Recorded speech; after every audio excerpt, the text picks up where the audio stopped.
Hi and welcome everyone to another video on my channel. My name is Denis and today I'm going to give you my advice on how to have a good FPL season. And as always, if you enjoy this type of content, please consider leaving a like, hit that subscribe button. But now let's get into it. Okay, so now before starting the video, just shortly I wanted to pay my tribute, my condolences to Diogo Jota and his brother Andre, and my loves goes to this family. It was a really tragic incident and yeah, it was really devastating. And of course, for me as a Liverpool fan, it's just tough to understand all those things, but also as a human being, I don't know how much it's going to take to heal, to recover from this incident. But yeah, I just wanted to say some words for the family. But yeah, it is really tragic.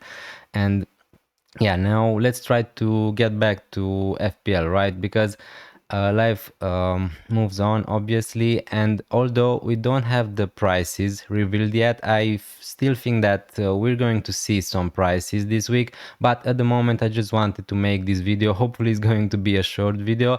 I just wanted to give a little bit of perspective from my little experience in FPL.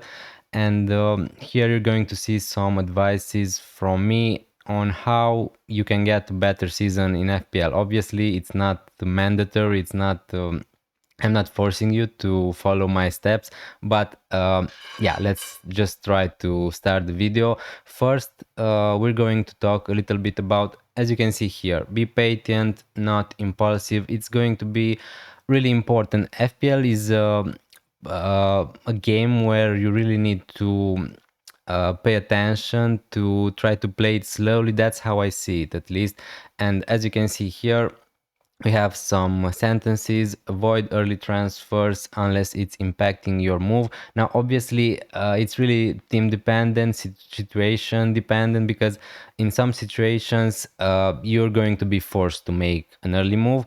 Now that's what I want to talk here. Obviously, what I'm trying to say is that if you can avoid making early transfers, that's always the best decision you can do. In general, as you can see here, when in doubt, it's always better to wait for information, because for an example, maybe some players are going to have to be in an international break, they are going to play for their national teams, and obviously it's better for you to just wait to see if some players are going to get injured. Now obviously you're going to have different situations here, because obviously, as although always is better to wait to see before making your transfers, maybe you have a situation, for example, your player just got a red card, so he's going to miss something like 3 to 4 games, for an example. And in that case, let's just say a player like Mbeumo is just scoring a lot of points. He's going to play Ipswich, Sunderland, and Burnley in the next 3 game weeks. And in that case, maybe it's obviously it's going to be a good decision to just sell your player who's going to miss 3 games. He is going to have really tough fixtures after that, and just jump right into a player who got really great fixtures. So in that case, obviously, you just do the early transfer. But in general, it is always better to wait for more information, to see the press conferences, to see a lot of things can happen. We saw in the last seasons a lot of games got postponed. Now, obviously that was sadly to COVID, but also some games got postponed due to winter, to snow, to bad weather. So yeah, just to try to wait and see what's going to happen. That's my general advice here. Now if we move a little bit, don't rage transfer after a bad gaming. That's a really important sentence, because I think that for me personally, I'm not really dealing with this situation, because usually I'm really patient person in general. But again, I think that for a lot of people, I really understand. Maybe you just bought someone like Palmer, captain him against Sunderland, and he blanked and he got a red card, and maybe you just want to get rid of him. And I totally understand this situation. But firstly, before doing some rage transfer, I just advise you to try to assess. Now, a good way to navigate through this problem, for an example, I think that it's gaming 35. You just the deadline just got passed. Just wait to all the games to be played, and after that, just assess what transfer you want to make. Because if you're in the middle, I don't know, on a Sunday for an example, and your player just got a red card, as I said before, you're going to want to get rid of him for in that moment specifically. But if you wait a little bit to have all the games played, maybe other you're going to have other fires to put. So yeah, in general, try to not make any rush decisions, because we all have emotions, right? We are humans, so we tend to do that. But obviously, in that moment, probably it's a bad decision.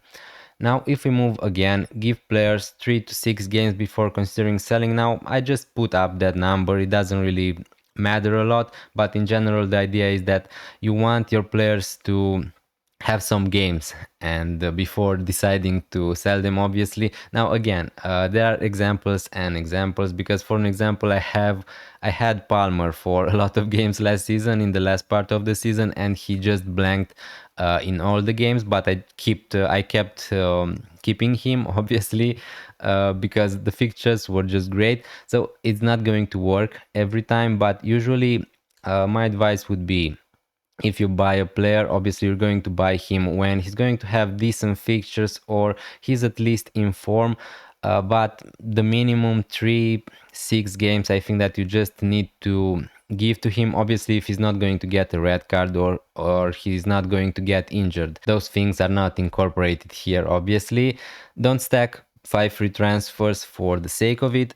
Now again, from last season we have this new rule: we can stack 5 free transfers, and it's really useful. Obviously, if you're going to get to that point where you're going to have 3 4 5 free transfer, it's going to be really useful for you, because you can have, maybe, if you want to say it, a mini wildcard. So if you can do that, great. But if not, I just don't think that you should be panicked to just try to keep having these free transfers, because you're going to miss the boat on some players. Now again, there are a lot of examples here. You don't need to just buy a player if he just scored a hat trick, for an example, but you don't want to miss out. For an example, let's just say again, someone like Bowen with 3 really great fixtures, you want to buy him. So you have 1 transfer, 2 free transfers, you just want to buy him to not miss the boat, obviously. And I think that's a great decision.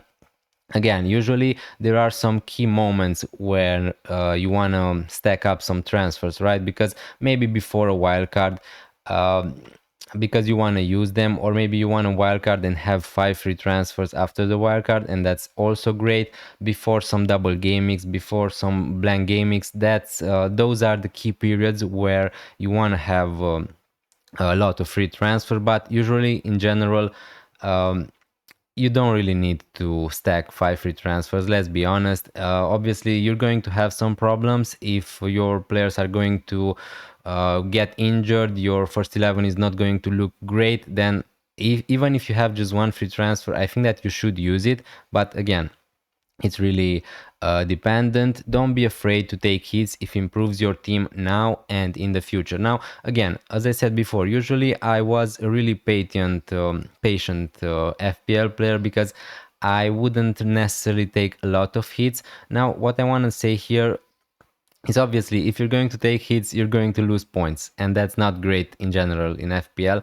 But from my experience from last year, I took some hits if that improved my team, and I finished 4K. So for in my case, last year it worked. Now obviously you don't want to take hits every game week, but for an example, let's just say that you have two injured players, 2 players who are not performing well, and you have 3 free transfers. So in that case, you want to make, I mean, you don't want to make, but you can make 4 transfers who are going to really improve your team hugely, and that would be for -4. And in some cases, for an example, for this one, I think that could be worth it. But again, even if you want to take a -8, a -12, maybe it's too much, a little bit. Usually also before a blank game week, if you're not going to have 11 playing players, obviously a hit is not -4 points, it's something like -2. And those are another key moments when some hits can be okay, but again, you don't want to do too much. Let's move to the next section. Okay, so now moving to the next section, follow stats, not points. Now, I just wanted to make a short video. I'm not sure how short it's going to be in the end, because I obviously talk a lot, maybe nonsense, but again, hopefully you're going to enjoy a little bit this video while we wait for the prices to be revealed. So in these sections, obviously it really depends if you're a stats person or more of an eye test person. But again, we're going to talk a little bit about this in the next section. But again, usually what I would advise the new players who are playing FPL, even for the more experienced ones, to use stats. Now I'm using stats, I'm also watching the games, so I'm a combination maybe of both of them. But again, obviously here you have a lot of stats: expected goals, non-penalty expected goals, expected assist, big chances created, misses, but obviously what those stats are going to tell us, if you're new here to this maybe information, expected goals pretty much means how much a player, for an example Mohamed Salah, is expected to score from a situation. So it's a pretty complex metric, but again, what that's going to tell us is obviously how this player is going to perform in the future. Obviously it's not going to be the same, because football is a game, right? So anything can happen. A player can have 10 chances to score 1-on-1 with the goalkeeper and just miss all of them. But again, if a player is getting those chances, is getting in the box, usually I want to have that player in my team. Obviously, with set pieces, penalties, those are other things to discuss. So again, if a player has good stats, I'm really looking forward to buy him. He's going to be on my watch list. If I really like how he's going to play also in real life, that's great. But again, you if you don't want to watch the games, if you're that type of person, you can just play this game based on stats, and I think that it can work a little bit. Now again, the perfect combination would be to have a combination of all these things, but I really like I'm a stats guys, I'm going to admit it. Now, if you want to see those stats, there's a perfect site out there, Fantasy Football Hub. So again, I'm using it. My stats, the stats you're going to see in my videos are from that site. They have a lot of tools, not just that. They have fixtures, they have player comparison. You're going to see the expected, a lot of expected data here. So if you're into that, yeah, you can check them out. They have a discount also at the moment. So yeah, this is what I'm using also for my FPL season and for my YouTube content, obviously. Now, if we move a little bit, as you can see here, plan for this fixture swings. Now maybe you're asking, Dennis, but what is a fixture swing? Now obviously, if I want to try to explain it a little bit easier for everybody to understand, let's just say Liverpool are going to play Arsenal, Manchester City and Chelsea in the next 3 games, and I don't know, Arsenal are going to play Sunderland, Burnley and Leeds. Now that's a big fixture swing, because you want to catch those swings. Obviously, if you're using a wildcard, but even if not, you want to buy players who are going to have good fixtures, right? Because as you can see here, players perform better against weaker teams. Crazy, right? Now, this is my opinion. It's not something fundamental or something like that. It can happen obviously for a player to score against Manchester City, to score against Arsenal, against Liverpool. But again, this is my perspective, this is my opinion, that I want to have a player like Mohamed Salah against Leeds than playing against Arsenal, because obviously Arsenal are better defense than Leeds. So again, at least for me, I want to target those fixture swings.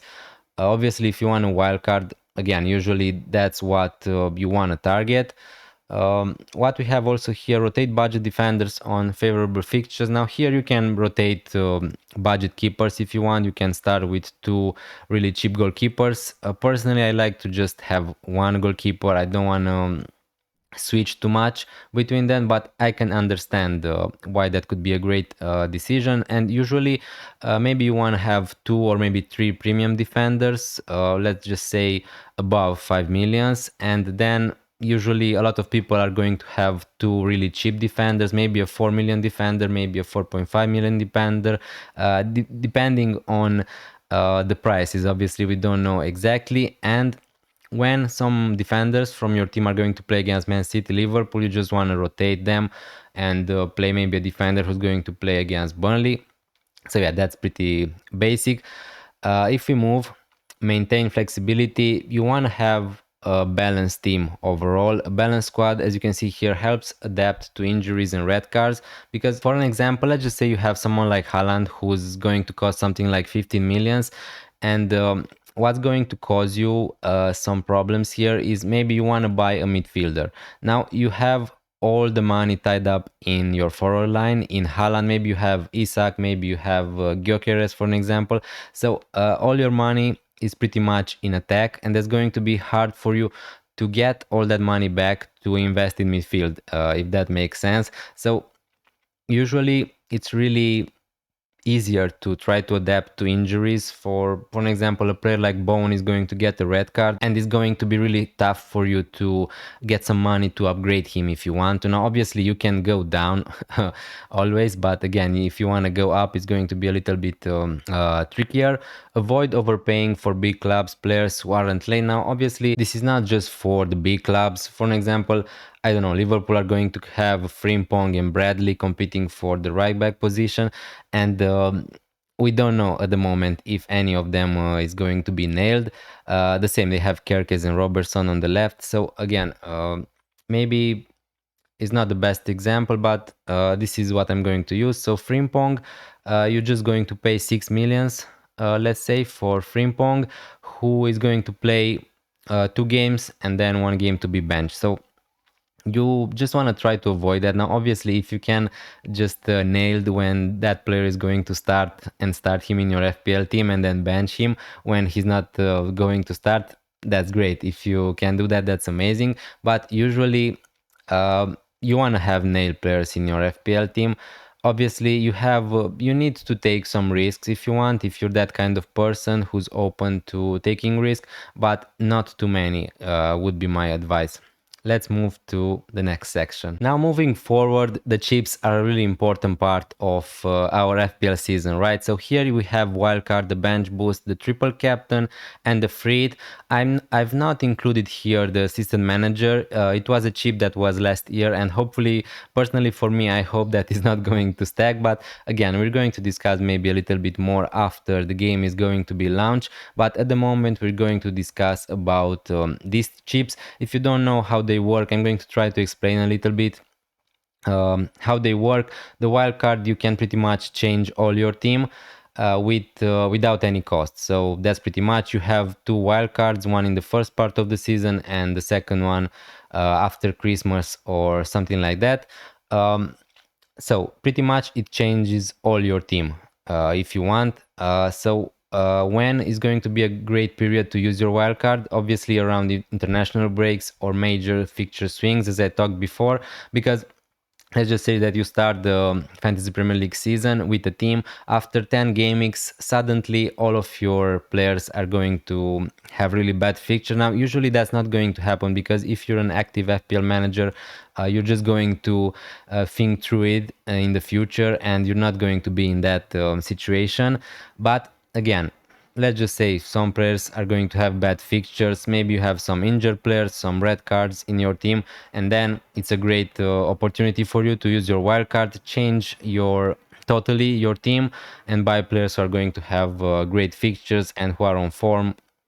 So yeah, that's a great usage of the wildcard. You can use your wildcard before a bench boost in an international break, because usually you want to catch some price rises to try to build up some value in your team. That's the point there, using your wildcard in the international breaks. And obviously if some players are going to get injured or something like that, that's just great. And pretty much you have a break from Premier League, and it's nice to think about using your wildcard. If we move to the bench boost, what this chip is doing, you're going to get points for the players who are going to be on the bench. So you're going to have a goalkeeper and three players. After a wild card, usually it's a great opportunity to use the bench boost because you are obviously prepared for it. You have a really good team. You have 15 players who you want, and then you can just bench boost them. Now, again, you can just wildcard and get two injuries right after that, and it's not going to be a great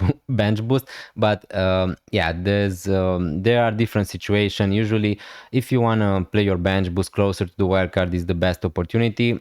You can play it in a double game week to try to have 15 double game week players if that's going to be possible next year. You can play it in a you can play it in game week 1 if you want and just get it out of the way, but usually in general you want to play your bench boost when you're going to have 15 players who are going to have at least decent fixtures. If we move to the triple captainship, pretty much it says what's doing is going to triple your captain points, so you're not going to get double, you're going to get triple points. For me personally, I think that this is the weakest chip of them all. Now ideally you want to play it on a talisman, someone like Mohamed Salah, Palmer, Haaland, because in a single game week anything can happen, but usually there are some players from those teams who are going to get involved in the goals, in the assist, and obviously you want to have the best chances to get those points. Now usually, yes, for players like Mohamed Salah, Haaland, Palmer, you want to target those players who are on set pieces, who are on corners, who are penalty takers. You're just going to get more chances to have more points basically with the triple captainship. But again, you can use it in a single game week, you can use it in a double game week, but as I said before, I think that is the weakest chip. If we move to the last chip here, the Frit, pretty much it's like a wildcard, but you're going to build a team for just one game week, and after that your team is going to revert back to normal. Now the best moments to use your Frit is going to be during a blank game week or a double game week, obviously, uh, or if you have a really bad team for a specific game week, then you can just use your Frit and stack up with players from Liverpool, from Manchester City, from Man United if they're going to have really good fixtures. But again, usually you want to navigate through blank game weeks, because what happens in a blank game week, a lot of people, a lot of teams, sorry, are not going to have a game in that fixture. So maybe you have a lot of players from those teams, right? And if you're going to use your Frit, you can just have a lot of players who are going to play in the blank, and then your team is going to revert back to normal. But usually in a double game week should be a better time to use it. And now let's move to the final part. Now in the last part of my video, I just want to encourage you to play your own game, because maybe for an example you just thought that everything I said earlier was just nonsense, and that's perfectly fine. If you wanna, I would advise you to try to play your own game, to try to have fun. First, that's the most important thing. So some examples here: watch the games if you can. Obviously that applies also for all the advices I said before. You'll notice things stats can show. So positioning, confidence of a player, you're not going to get those by looking at stat. Now obviously you can see the positioning if you're seeing a heat map or something like that, but again, if you're seeing the game, you're just going to see which players are going to get a lot of opportunities, and you can combine that with the stats. That's the best, the perfect combination for in my opinion. Don't follow the crowd blindly. Why the word blindly is in red? Because I don't think that it's a bad thing to follow the crowd, but just don't follow the crowd blindly, because a lot of people are just talking about the template. Just don't buy players because they are templates or something like that. But the thing is, if some players are going to be in the template, is because those players are really good players, and they are expected to score a lot of points in the future. So if a lot of people are buying Mohamed Salah, it's not a bad sign to not buy him, because obviously he's going to be great. But again, you need to be careful. You need to not buy all the players the people are buying. If you have a gut feeling, for example, just go with it. If you just think that I don't know, Mohamed Salah is going to play against Arsenal, City, Man United, and Spurs, and you want to buy him because you think that he's on penalties, he's on some set pieces, he's the talisman for Liverpool, and he can score in those big games. We know that. Just go with it. Just don't buy some player from Leeds just because he's going to play against Burnley and Sunderland and I don't know, Crystal Palace. But again, another advice would be watch FPL content on YouTube if you enjoyed it, obviously. Now, I'm not saying that because I'm making FPL content on YouTube, right? Again, before making content, I started watching a lot of people talking about FPL. Let's talk FPL, FPL Raptor, a lot of people, FPL Mate.